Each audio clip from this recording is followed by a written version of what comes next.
Tapos uminit lang ulo ko kasi nakita ko yung post ng page ni Laila de Lima ba, tapos ang Hmm. nakalagay, "Hindi kriminal ang bata." So, siyempre ako Mm. nagpuyos ang damdamin ko, gusto kong magmura, Oo. putang ina, 'di ba? Mm.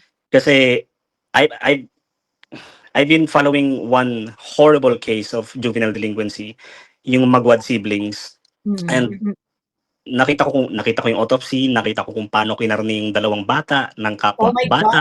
And very ano 'no, very aware yung ano, Hindi minor lang siya na aware kasi may victim planning ano. yun. Ano talaga Yes, siya, oo, premeditated. I think mali, strawman naman kasi 'to si Laila, sandali lang Don. Mm. Strawman siya, wala naman sinasabi na 'pag bata ka kriminal ka. Ang sinasabi 'pag bata ka nakagawa ka ng kriminal kailangan panagutan mo 'yan. Oo. Ano ba 'yun, Laila naman? Wala naman sinasabi na 'pag mga bata immediately kriminal. Hindi ka magiging kriminal kung hindi ka gumawa ng krimen. So hindi mo puwedeng sabihin, Laila, na 'pag yung bagets minassaker yung nag-commit na massacre, hindi siya kriminal. Para namang para namang hindi naman siya matatanggap ng mga tao na ikaw ba pupuntahan mo yung bata, hindi siya kriminal. Habang makikita mo yung carnage na ginawa niya, Mm. realistic yun, be. Ito naman si Madam Laila. Madam Laila, medyo namang ano tayo, wag na, Sa totoo lang tayo. sa totoong buhay na naman po tayo. Okay, Doon tayo Don, sa go. totoong buhay, oo.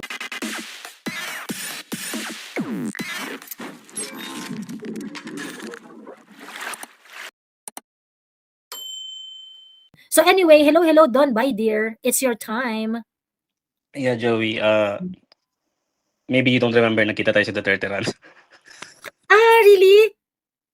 Yeah, tapos Oo. So, I noticed lang na yeah, kung ano ka diyan sa live, gano'n ka rin sa personal.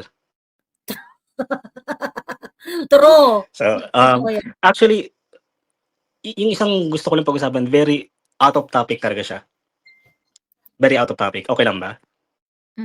Go, sige lang. Okay, do'n pala sa nauna mong sinabi, ewan ko sa mga taong 'to, parang 'di ba sa impeachment, it's a numbers game. So, bakit kayo nag-iisip na mag-file ng impeachment kay BBM? Do you have the numbers? Wala naman, 'di ba? Tigilan niyo yung Nag-try si ano, pagpangarap. si Ronald Cardema, nag-try siya. Hindi tinanggap ng Secretary General. It's just not realistic. So, Mm. yung isang topic na gusto ko sang kunin yung opinion mo, siguro baka mag-away tayo or hindi. Regarding lang doon sa, 'di ba naalala mo nag-file si Robin Padilla about lowering the age of accountability, yung juvenile delinquency. Tapos uminit lang ulo ko kasi nakita ko yung post ng page ni Laila de Lima ba, tapos ang nakalagay, "Hindi kriminal ang bata." So, siyempre ako nagpuyos ang damdamin ko, gusto kong magmura, putang ina, 'di ba? Kasi I've I've been following one horrible case of juvenile delinquency, yung Magwad siblings, and nakita ko yung autopsy, nakita ko kung paano kinarni yung dalawang bata ng Oh kapwa my bata. God! And very ano 'no, very aware yung ano, minor Hindi lang siya aware kasi may victim planning ano. yun. Ano talaga Yes, siya, oo, premeditated. I think mali, strawman naman kasi 'to si Laila, sandali lang Don. Strawman siya, wala naman sinasabi na 'pag bata ka kriminal ka. Ang sinasabi 'pag bata ka nakagawa ka ng kriminal kailangan panagutan mo 'yan. Oo. Ano ba 'yun, Laila naman? Wala naman sinasabi na 'pag mga bata immediately kriminal. Hindi ka magiging kriminal kung hindi ka gumawa ng krimen. So hindi mo puwedeng sabihin, Laila, na 'pag yung bagets minassaker yung nag-commit na massacre, hindi siya kriminal. Para namang hindi naman siya matatanggap ng mga tao na ikaw ba pupuntahan mo yung bata, hindi siya kriminal. Habang makikita mo yung carnage na ginawa niya, realistic yun, be. Ito naman si Madam Laila. Madam Laila, medyo namang ano tayo, wag na, Sa totoo lang tayo. sa totoong buhay na naman po tayo. Okay, Doon tayo Don, sa go. totoong buhay, oo. Yeah, Ayan. yung itong mga woke ideas ba na parang it just doesn't jive with reality. Like, can you tell the mother of these children na hindi kriminal yung pumatay sa dalawa mong anak? Namatayan ka 'no, pagka sasabihin mo sa nanay na hindi po siya kriminal. Ano siya? Tapos nakalagay pa din sa post na kailangan lang daw nila ng guidance and all. So, I was just really frustrated. Parang yung mga issue regarding sa drug war na parang people are saying na nadadala daw sa pakiusap ang mga pusher at drug lords. these are adults. They know what they're doing. So, bakit sasabihin nyo na nadadala sila sa pakiusap? Kunwari, baga, pag nasalubong mo yung kriminal sa daan, holdupper, snatcher, or what, madadala mo ba yan sa pakiusap? Hindi. We have to enforce the law. So, yun lang naman yung naano ko. Parang nabuisit lang talaga ako kay Laila de Lima kasi nabuisit talaga ako sa kanya. I just couldn't. Tapos nakita ko yung mga comment section na parang, oo, hindi kriminal ng bata, kailangan gabayan. Bullshit. Na-hold up na ako ng bata. Na-snatcha na ako ng bata. Yan yung tinanas ko yung lahat sa Maynila bago ako nagsettle sa Davao City. So, I know these kinds of... Nawala ka, nawala yung audio mo. Lang. Ayan. Hello? Yes. Yun na. Tapos na ang ranting ko. Yun na. Okay. Ayan. Actually, nahanap ko yung sinabi ni, ito. Pakita natin para makarelate yung iba. Ayan. Kasi ito yung post na, ayan, sabi ng bilyonaryo, ayan, hindi kriminal ang bata. Ang batang naligaw ay hindi dapat kinukulong, kundi kinakausap, inaaruga at binibigyan ng pag-asa. Sabi niya, gusto niyo pa nang bigyan ng pag-asa, bakit hindi kayo naggawa ng massive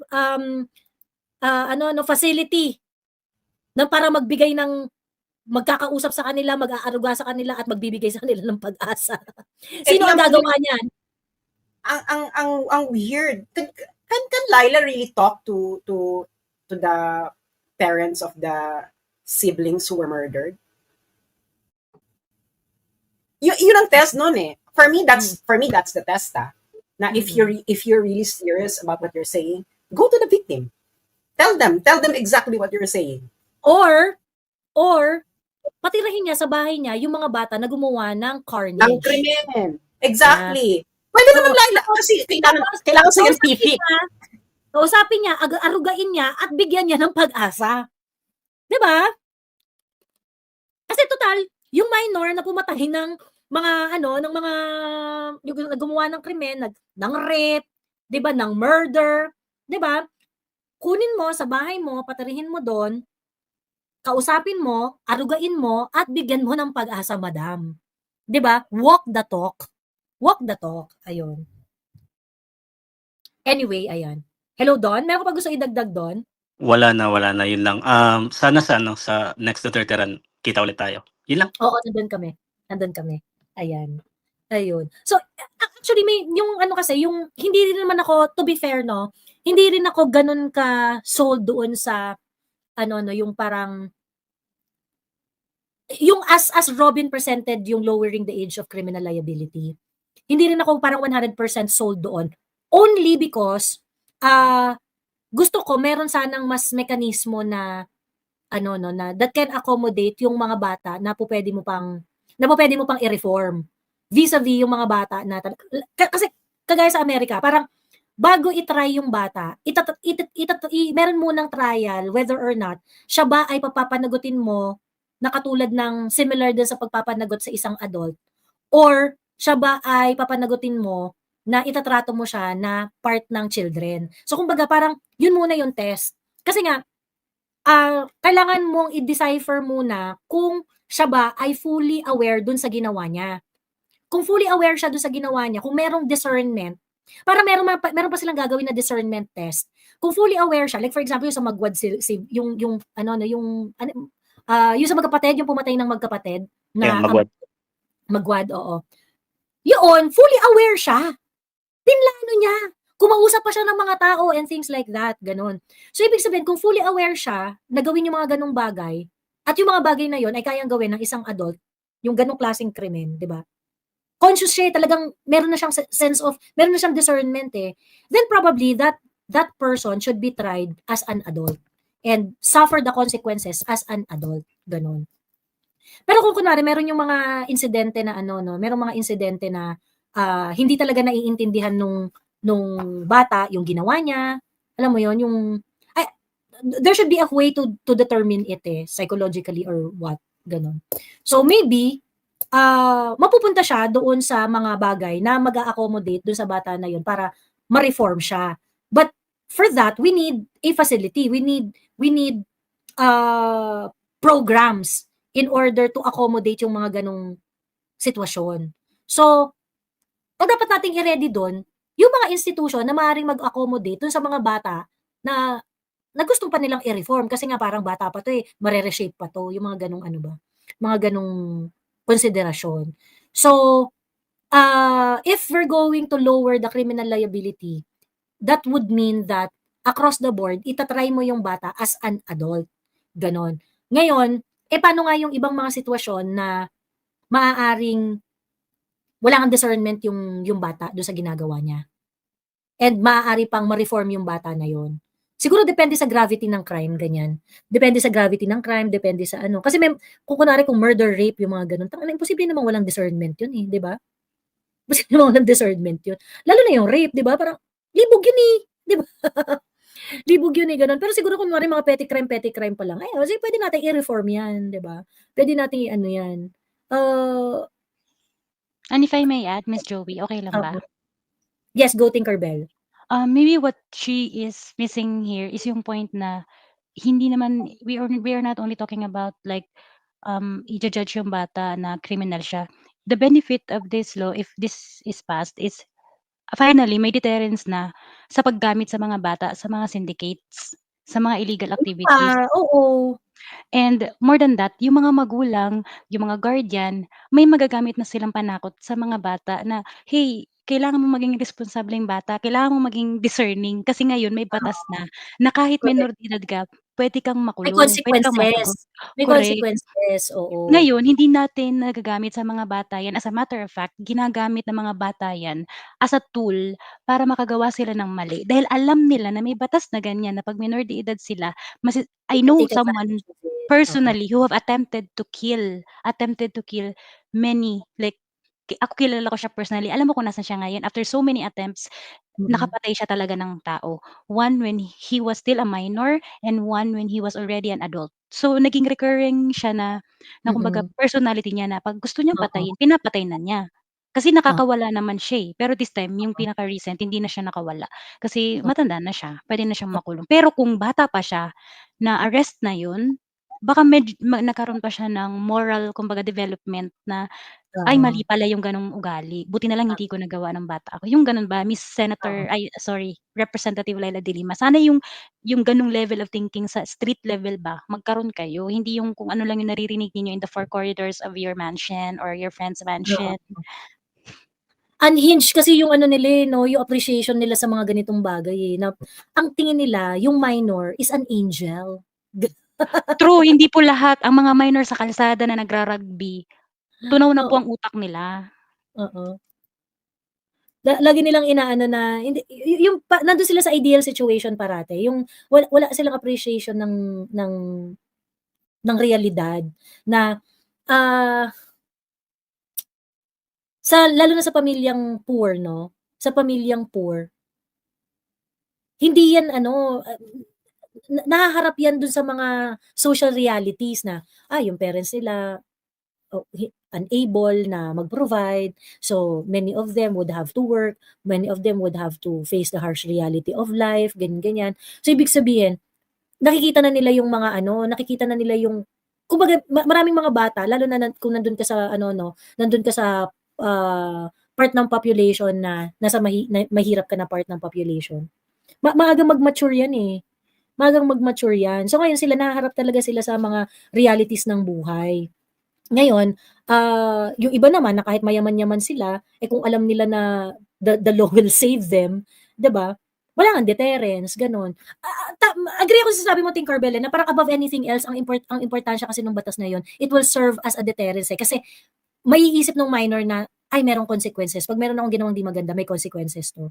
And I think that is something that we have to explore kasi I think nandun yung consensus, eh, na lahat naman siguro mag-a-agree na kailangan mo ng isang bagay, ng isang rule that would really deter the minors to engage in to engage in ano 'no, criminal activities, any criminal activities. Either ikaw mismo may mangyayari sa'yo or probably dun sa magulang mo or kung sino yung guardian mo, yung ganyan. Mapapahamak sila 'pag ikaw gumawa ka ng hindi maganda, gano'n. Opo. Kasi Mm.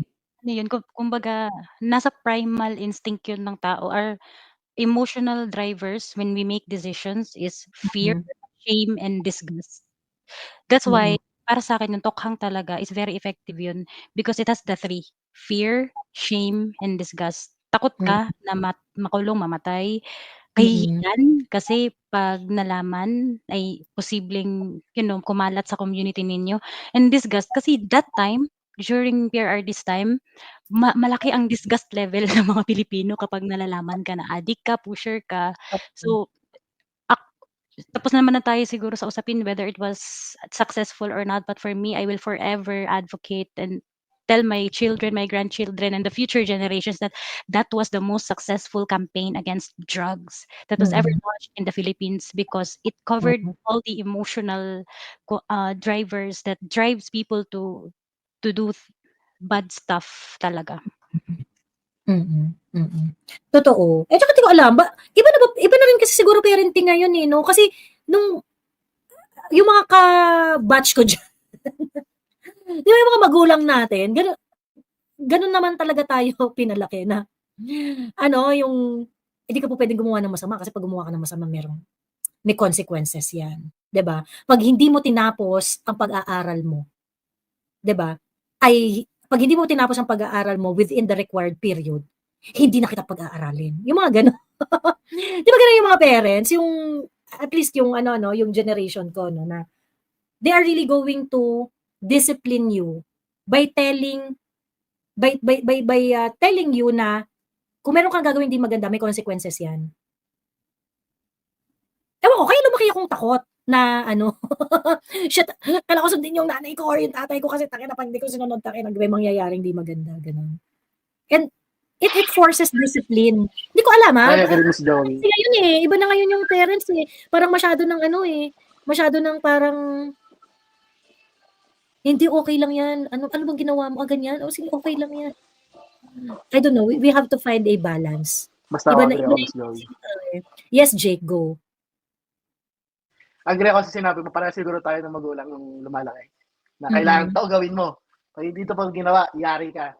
Like me, I Mm. grew up, my mom is a teacher and my dad is a military officer. So, pag sinabing gawin mo, gawin mo. Oo, kailangan mo talagang Yari sunod. ka. Tapos, Oo. all boys pa kami. 3 akong bunso. So, Oo. tatay ko, pag kakausapin kami noon na, eto, kamusta mga ginagawa nyo? Oo. Tutulungan nyo ba nanay nyo? Kaya, Oo. lahat kami nasunod, bawal ang tato. Nung panahon, bawal talaga. Sabi, forbidden. Oo. Ikaw, everything. Kaya, lumaki rin akong takot.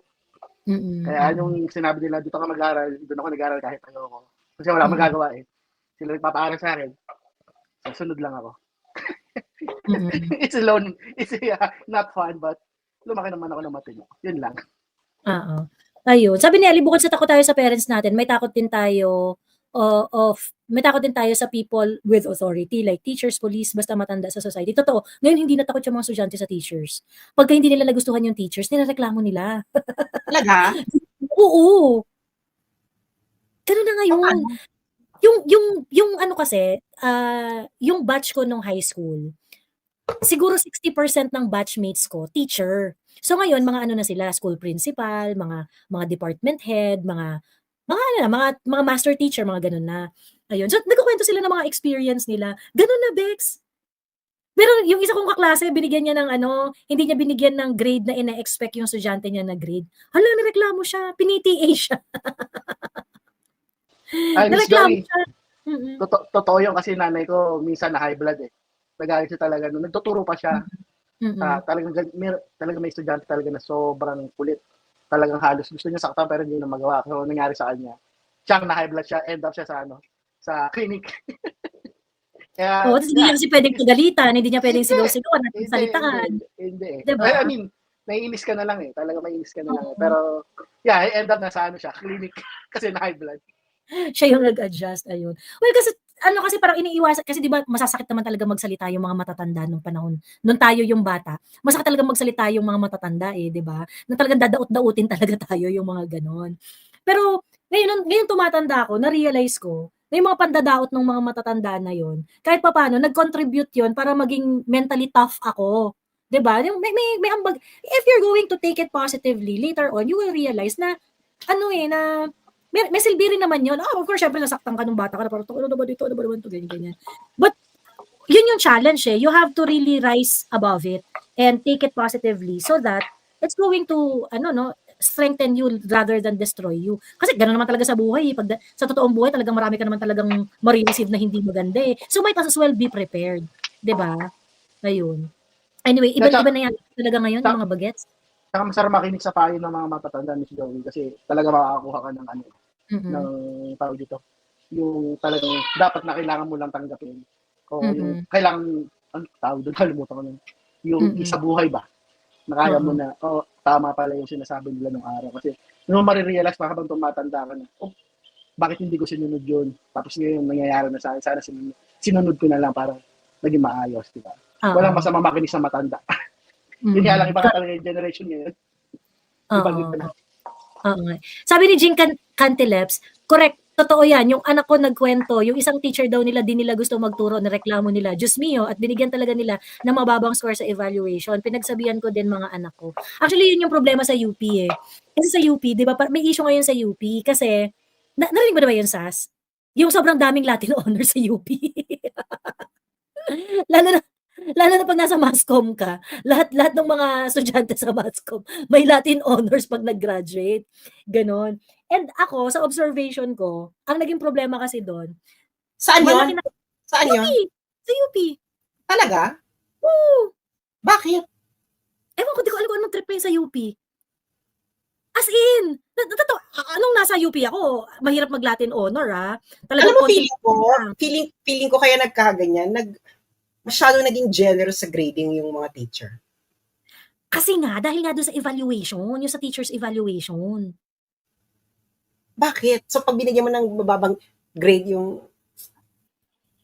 i-evaluate ka badly? Oo.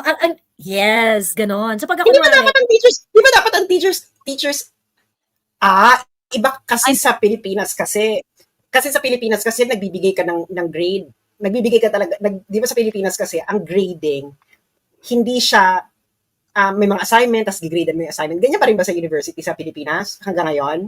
May mga depende. So, may mga, ganun. so ano siya? May ka paper, ganyan, may require exam, or whatever, ganun. May mga small exam, ganyan. Kasi, yan ang mali. Yan ang mali. Talagang mag-aano ka. Kasi kami nung nagtuturo ko sa Netherlands. Walang ganyan. Lahat ng grading, ang grade mo malalaman, ang tanging ng grade mo is your final course requirement. It's either a final paper or final exam, depende kung anong course. Pero usually, final paper siya. So, hindi mo so ikaw, i-evaluate ka pagkatapos ng klase, hindi pagkatapos ng exam, pagkatapos nung all the lecture classes. So, i-evaluate ka doon. So, walang grading na nangyayari. So, i-evaluate ka lang based on the way you teach. Can I Wala speak on behalf of... Tapos ngayon ito kasi, baka kasi nakikita mo na, ay, tangina, pag binigyan ko pa ng maliit na grade na ganito, dadalihin ako nito. So, parang alam mo yun, nag-accumulate sila ng grading experience. So ngayon, ikaw, matatakot ka na lang. Kaya nga dapat, matatakot ka na lang kasi nga, i-evaluate ka. Hindi kayo evaluate sa pagtuturo mo, i-evaluate ka dahil sa binibigay mong grade. Kaya, yung mga binibigay mong grades, correct. Hindi kayo evaluate ng estudyante mo. Hindi kayo evaluate ng estudyante mo because magaling ka hindi ka kasi may midterm. Wala. Yung mali lang mali. Correct. Hindi sa jive. Kasi talaga, ano ka. Kaya dapat walang, tatanggalin mo yung mga grading in the middle of the Bahala, lahat kayo, i-evaluate kayo in the end. Meron pang mas culprit. As a daughter of a teacher, meron pa akong alam. Ang ginawa po kasing proseso ng Department of Education is, if a child fails, it is the teacher's responsibility na ipasa siya. Ay, sa high school yan. Oo, yung junior high school, tsaka senior high school, tsaka elementary. No? Yes. So, for example, may batang, ang tawag nila doon, sardo, parang at risk of dropping out. It would be the teacher, the advisor's responsibility to research, to know what's happening in the house. It would be the teacher's responsibility to parang tutor the kid para mapasa niya. For example po, out of 8 na subjects, lahat yun at risk siya failing. Lahat yun na 8 na subjects. Kailangan kausapin ng advisor isa-isa para tulungan siya na pumasa yung bata. And not all Mm. teachers has the bandwidth to do it because underpaid sila. Some of them are having second job or Correct. having a sideline na business para Mm. gawin pa yun after their whole day of class. Nagagawa pa sila ng lesson plan at magko-compute pa sila ng grades. So, parang para hindi na lang nila gawin yung responsibility na yun na tutukan yung bata na mahuhulog na, ginagawa na lang Papasa nila. na nila. Papasa na lang nila. At hindi yun Mm. nakikita ng kahit na sinong DepEd secretary siguro na umuupo. Mm. Kasi Mm. pag lumalabas na yan sa regional Mm. pataas, puro magaganda na lang yung sinasabi kasi sila yung naghahabol talaga ng promotion. Yung Oo. above principal going up. Oo. So, Tapos yung pagdating performance-based bonus pa ng mga school, correct, nakabase doon sa number of correct, dropout, ganyan-ganyan. So, correct. syempre, gagawin nila, hindi na lang sila magda-drop out. So, kahit hindi deserve pumasa, ipapasa na lang nilang lahat para hindi apektado yung Correct. performance-based bonus nila. Malaking Di problema po yan. Kaya po siguro bumaba yung comprehension level ng mga tumatanda Oo. ngayon. Kasi high Oo. school pa lang, hindi, required na silang ipasa. I mean, yun na lang yung ginagawa ng mga underpaid at Oo. overworked na guro Oo, totoo para yan. hindi sila madagdagan ng trabaho. Kasi imagine niyo po, kung meron kayong 20 batang kailangan papasahin, iisa-isahin mo yan, iimbestigahan nila at i-report nila kung bakit yung mga batang yun And mahuhulog there's or no reward. There's no walang reward. reward, walang overtime pay. Oo. Mm. So yun Correct, po correct. yung main na culprit. Oo. Plus yung pa yung bonus. Tinkerbell, wait lang ha, balikan ko lang yung sa kwento ko tungkol dun sa UP. So ngayon, sa UP, nung kasi naabutan ko yung change ng curriculum from dun sa old curriculum to RGEP. Hindi ko na alam kung anong tawag ngayon parang meron na yata, parang ni-revise pa yata siya ulit. Ganun. So ngayon, anong nangyayari? Tama yung observation ni Sas kanina na yung mga teachers kasi obligado sila na bigyan ng update yung mga estudyante kung ano yung standing nila after ng midterms. I do not know if that's Jim, ganun pa rin ba yung policy ngayon? Na yung mga estudyante, dapat alam nila kung ano yung standing nila. Na pagdating ng midterms, alam nila na parang, 2 sila, pass sila, or 3 sila, or ganyan, yung ganun, o di kaya 5 na sila, yung malapit na silang, ibagsak, ganyan. They are required to be apprised kung ano yung standing nila dun sa class para mahabol nila kung pwede pa nilang i-drop yung subject na yun o kung itutuloy pa nila at ilalaban nila hanggang finals. Ganon. So ngayon, nangyayari, dahil alam mo na parang, grabe naman to teacher na to, ang binigay sa akin, baba naman itong grades na binigay sa akin, ganyan. Kaso hindi mo naman ma-drop kasi ayaw mong i-retake yung subject na yun. Ngayon, iintayin mo hanggang mag-finals, ganyan. So hoping na papasa ka and whatsoever, ganyan. Kaso nga lang kasi, disappointed ka na kasi binigyan ka na mababang grade nung midterms eh. So ngayon yung estudyante, parang ang feeling niya, kailangan niya ng rest back.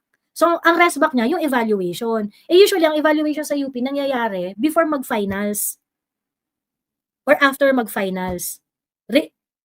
Regardless, students would take it as an avenue para gumanti doon sa teacher. Na, Pero dapat, pinahirapan ako doon sa subject mo to ganyan. Pero dapat kasi talaga, you have to depersonalize, professionalize the relationship between student and teachers. That is the problem, I think, with Philippine education. They have forgotten that the relationship is a professional one. So kaya kailangan mo siyang i-professionalize kasi Agree. Universities, schools are trainings to be an adult. So hindi siya kaya kita mo I think yung mga graduates na yun nahihirapan sila mag-adjust sa corporate world. And yung corporate world ang yung mag-a-adjust sa kanila. And alam mo yun na nagkakaroon ng your feelings are valid, ganyan. Kailangan yung i-validate ang feelings nila. The feelings don't need to be validated. Feelings are feelings. Di ba? Di ba naging parang ang nangyari na naging kumbaya, my lord. So ngayon, ang nangyayari, nawawala yung the tension needed in order for adaptation. Ang nangyayari, kasi hindi ka mag-evolve. Kasi evolution works not by making the environment adjust to you. You adjust to the environment.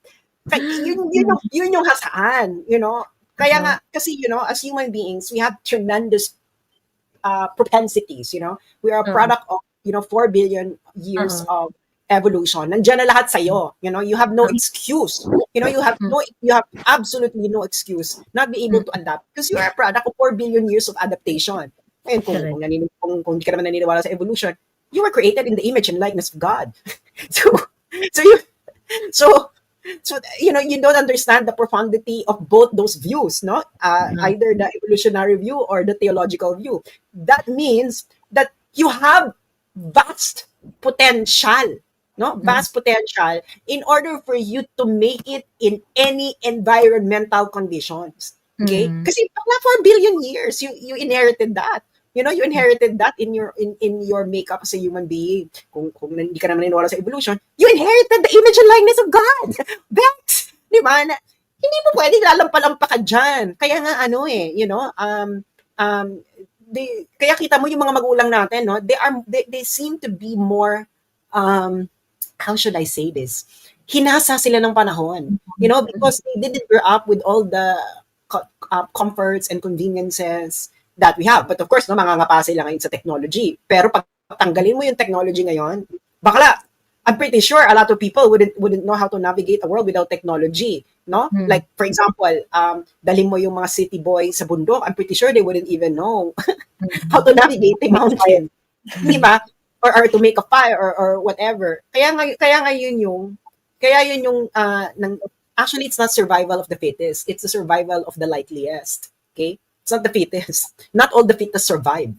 That's incorrect reading of evolution. So, ang nangyayari ngayon, yung mga students ngayon, they are not adapting to the environment. Okay? Adapting doesn't mean you're condoning the environment. It means that you have to tap inside of you and release those propensities, no? That can make you survive or thrive in a particular environment. Okay? And that is actually how you grow as an integrated person, because you are harnessing what you already have.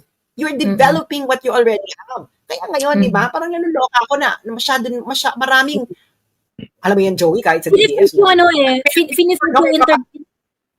Fini-fake yung integration Fini-fake yung integration doon sa environment. Like for example, yun nga yung parang, sige, may Latin honors ka. And that would give them an idea na, magiging successful ako sa life kasi may Latin honors. Kasi nga, hindi pa hinasa doon sa university setting. Na, alam mo yun, na hindi ka nagkakaroon ng hindi, how should I say this? Na hindi ka pine-prepare. You are not being prepared to be an adult. You are being they are accepting you for who you are as a child. Hindi po pwede yun, mga bets. You will be kaya ngayon, I'm pretty sure, no, maraming may Peter Pan syndrome sa new generation. Yeah. They are living in they are living in their eternal childhood. Eternal childhood, di ba? Uh-huh. I'm pretty sure maraming may Peter Pan syndrome. Alam niyo yung Peter Pan syndrome? Yung they don't want to be an adult, so they remain their childlike persona, very fragile, very alam mo yun na madaling, very fragile, they retain their no commitment. They do not commit dun sa mga madali silang mag-break responsibilities. Madali silang mag-break. They think that the world tapos sabihin kailangan, kasi di ba pag bata ka, the world really adjusts to you. Pag baby ka, aminin niyo yan. Aminin niyo mga magulang. Pag nanganak kayo, you adjust to the world of the baby. The baby, of course, the baby cannot adjust to you, no? Ngayon, habang lumalaki yung bata, anong ginagawa? Di ba? Mag-adjust ka. Di ba? Yan, that's the normal. No? That's the normal growth na yung habang lumalaki yung pag baby pa, ikaw mag-adjust. Pero habang lumalaki yung bata, sinisynchronize mo na yung bata sa mundo. Sinisynchronize mo na ganito ang oras ang pagkain. Kasi syempre pag baby yan, kahit anong oras yung umiyak, kakain niya, wala kang magagawa. That's just the fact of life. Pero habang lumalaki na yan, nagkakaroon ng consciousness, nagkakaroon na yan ng self-awareness.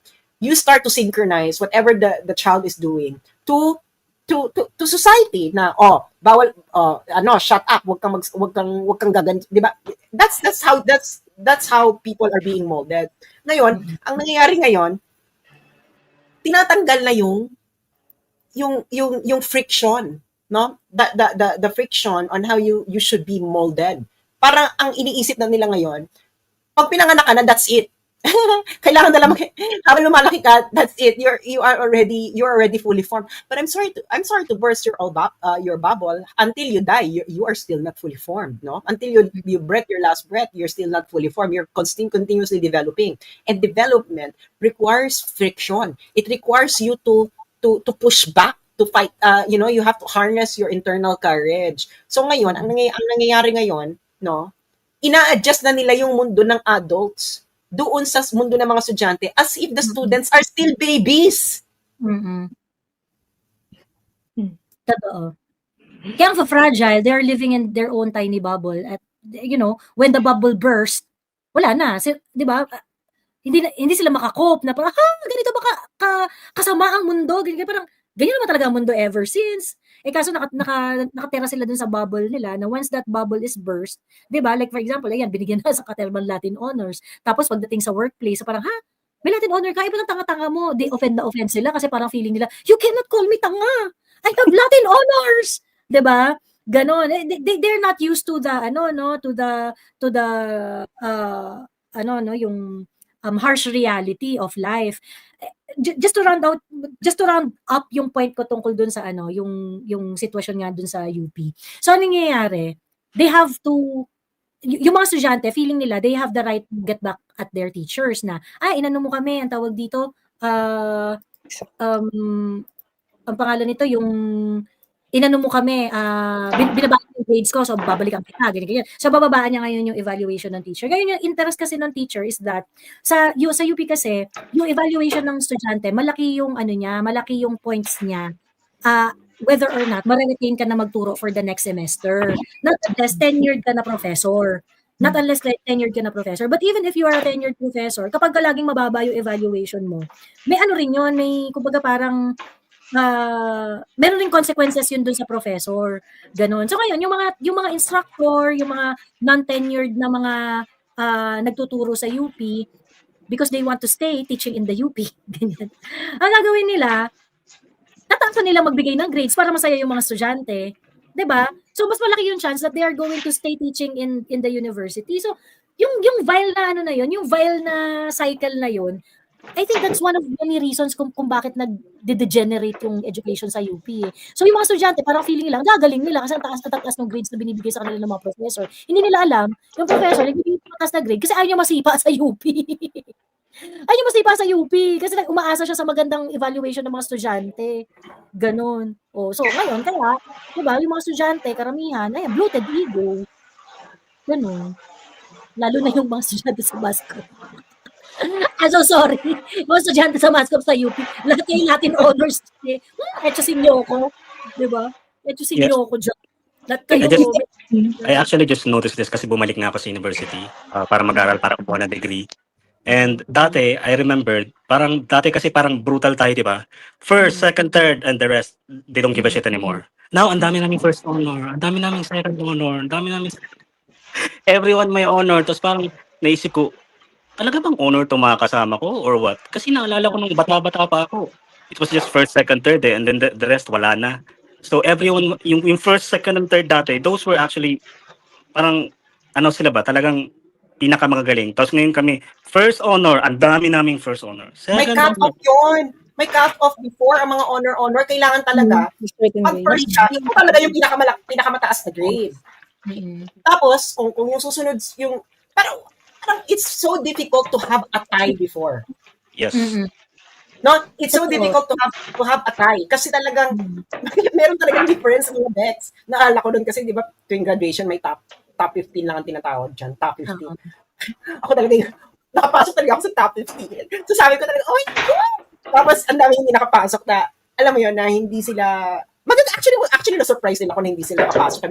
Pumasok na sa top 15 na feeling ko, bakit hindi pumasok? Bakit hindi yung sinaganito, yung number 16, 17, 18? Pero yun nasabi ko, well, kasi ini-evaluate ka ng holistically. Evaluate ka ng grade, ini-evaluate ka ng extracurricular.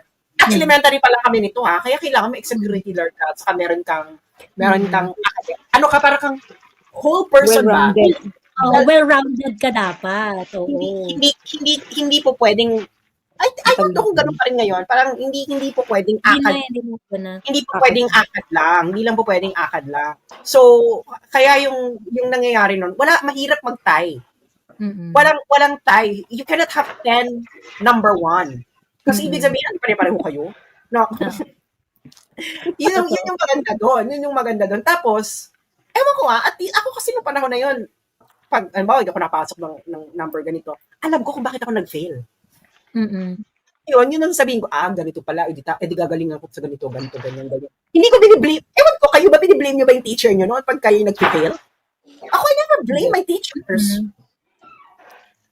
Ako lang talaga yung, ganyan pala, kailangan pala ganito. Correct, oo.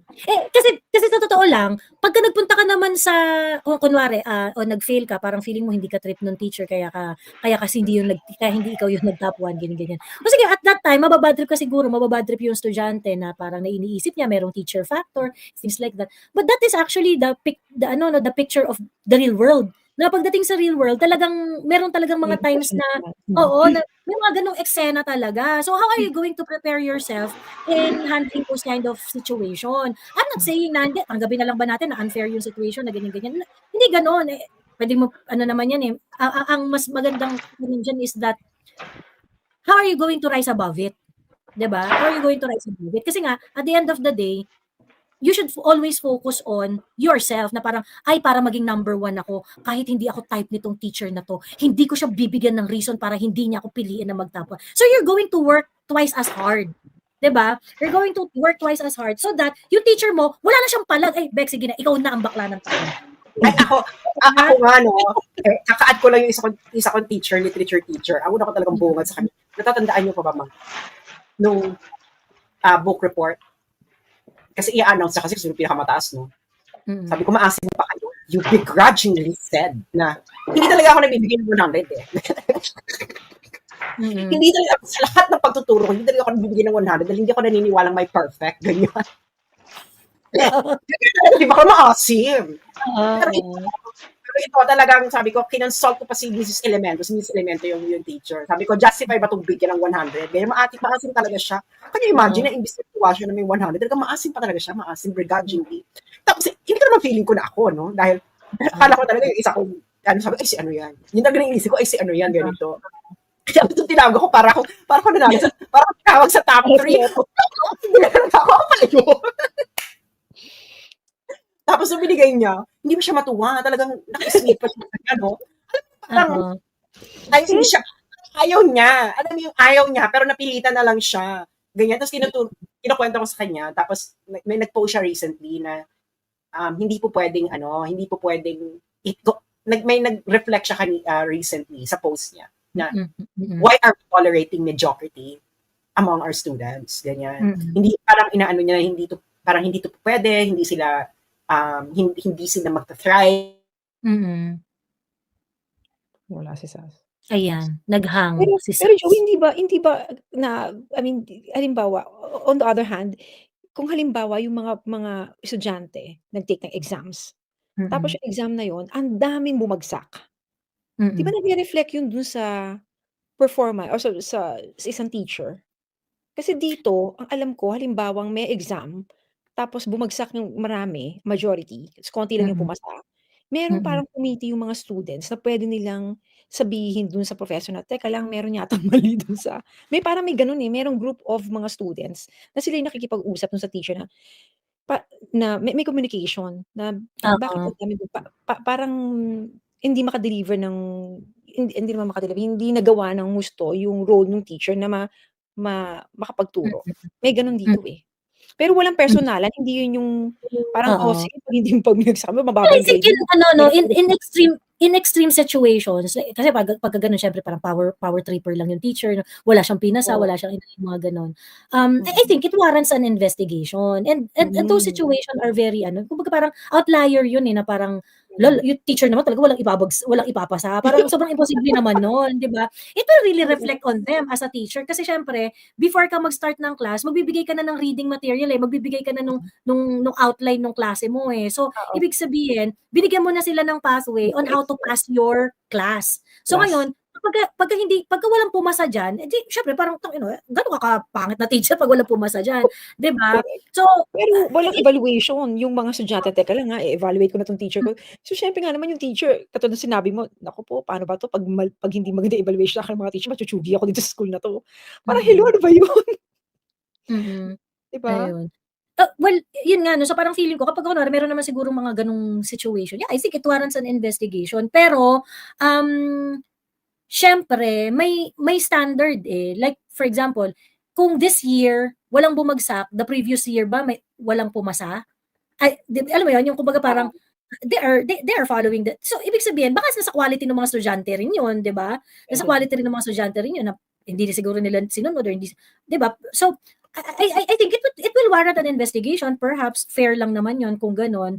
Pero it does not automatically mean na teacher lang yung may problema, lalo na kung established naman yung standard and yet hindi pa rin na-meet ng mga estudyante, gano'n. Kasi 'di ba meron naman talagang, I think you experienced that in your own school nung elementary, high school. Meron talagang batch na brilliant, eh. Tapos merong Oo, batch na meron. hindi masyadong, 'di ba, hindi nila, and the teachers are applying the same standard. Pero yung mga teachers na meron talagang batch na hindi kasing galing nung mga ibang batch, 'di ba? Ng mga estudyante. So iba-iba rin. But ayun nga, kumbaga parang mahirap mag-conclude na nag-power trip lang yung mga teacher dito or baka mamaya yung estudyante talaga yung baka mamaya naman talaga yung mga estudyante pala talaga ang medyo mahina for this specific school year. Ganon. Ayun. O i-ano ko lang din yung sinasabi niyo kanina yung Peter Pan syndrome. I think Mm. totoo yun, kasi napansin ko yung mga bata, ah, I'm sure gano'n din yun nung lumalaki din ako, yung mga nanay sinusubu-subuan yung mga bata, ayaw madumihan, ayaw masugatan, panay ang ano nila, panay ang yung ano hand sanitizer, merong Mm. hi I think yung mga bata nakikita ko kasi yung mga bata dito bata Mm. pa lang sila sa daycare, hinahayaan na silang kumain mag-isa, kahit na maganda dumi-dumi na yung mga Tama. alam mo yun, "O kumain kayo mag-isa o ilalagay niyo yung rest ng food na hindi niyo natira ilalagay dun sa side o ilalagay niyo rito o kayo May maglalagay ng sapatos niyo." responsibilities na, Oo, kaya kaya tuloy yung mga bata talagang katulad ng sinabi nga ni Sas, pine-prepare talaga dapat yung mga batang ito o yung tayo. Kasi ang mundo is a lot of challenges, a lot of competition. Paano yung hmm, tayong mga Pilipino paano kung magsu-survive 'di ba sa paano tayo ano? magsu-survive? I mean, Ah, kung hindi tayo dapat very protected. Um, Otherwise, hindi tayo magiging competitive sa mm. mundo. Right.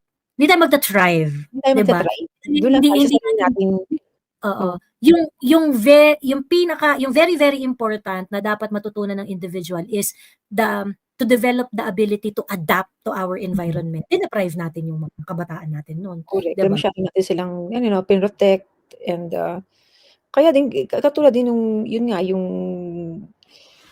hindi nga yung mga bata akala nila walang consequences yung mga ginagawa nila 'pag nagkaroon sila kahit yung bata pa may consequences 'pag hindi mo ginawa yun ito mangyayari. Kapag ginawa mo naman 'to on the extreme, mangyayari. At a certain age meron kang, responsibility kapag ginawa mo 'tong itong nag-commit ka ng ganitong, ah, crime or whatever kahit ng bata ka pa, may consequence. Hindi lang siya consequence dun sa sarili niya, may consequence sa pamilya, may consequence sa society. Kasi gano'n Tinitingnan niya naman ang yung totoong buong buhay, eh, 'di ba? correct, Gano'n naman ang correct. totoong buhay pagka meron kang Mm, ginawa may mm, consequence talaga, 'di ba? mm, mm. Ayun, mm.